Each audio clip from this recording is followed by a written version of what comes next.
I suppose you would have known better. I suppose you would have understood everything that he said and did. Let me tell you, the simple fisherman,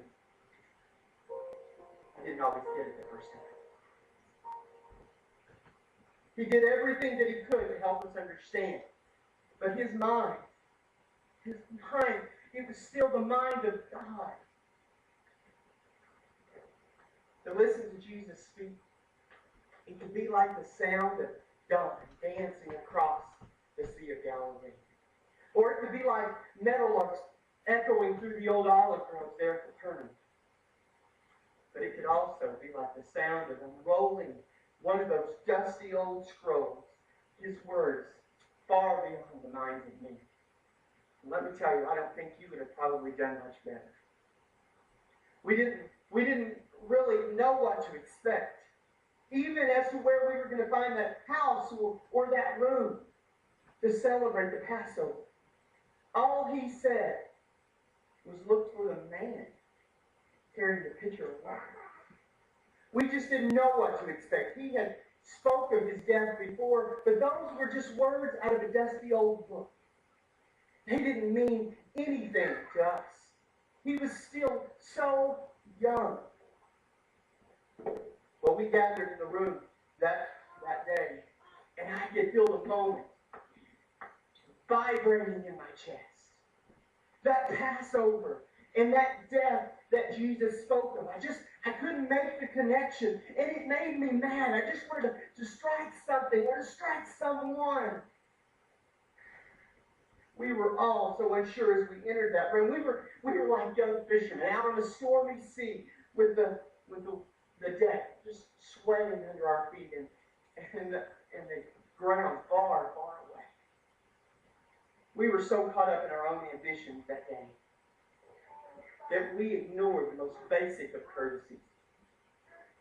We were so concerned about establishing a pecking order amongst ourselves that we didn't even notice that our feet were still filthy from the road. That is, no one noticed except for Jesus. And he had taken a basin of water, and he'd taken a towel, and he tied it around his waist. And he began to wash her feet.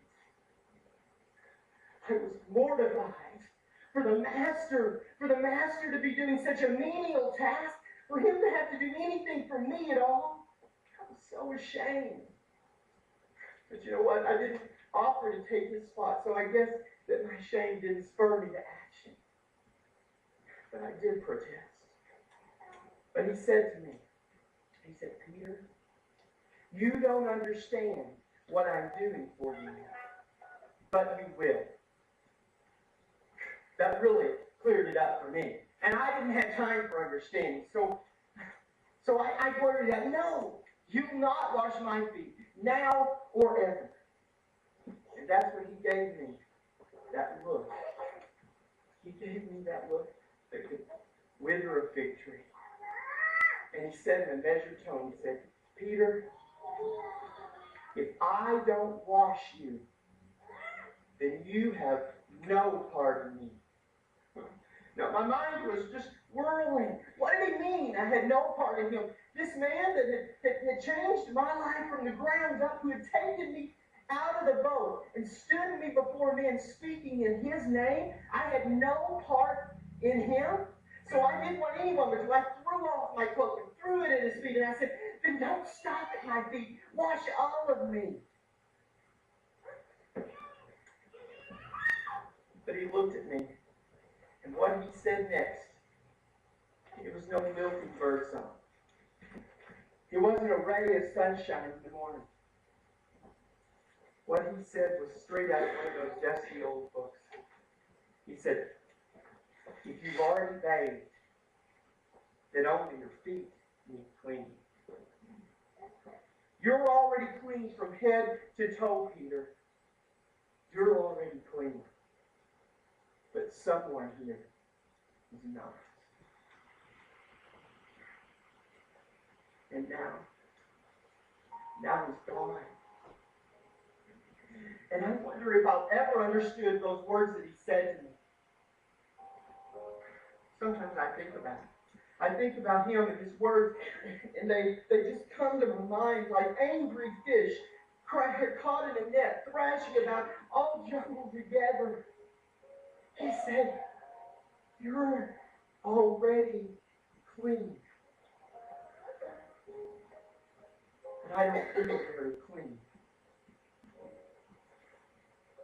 I feel like someone who's been trudging through the mud flats, sinking deeper and deeper and deeper.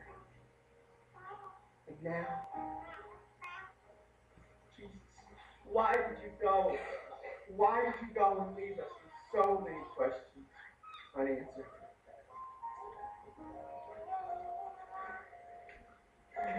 Page 136. First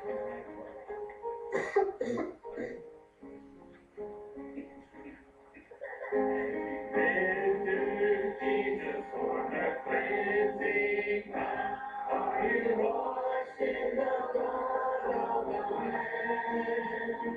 Are you fully trusting in His grace now?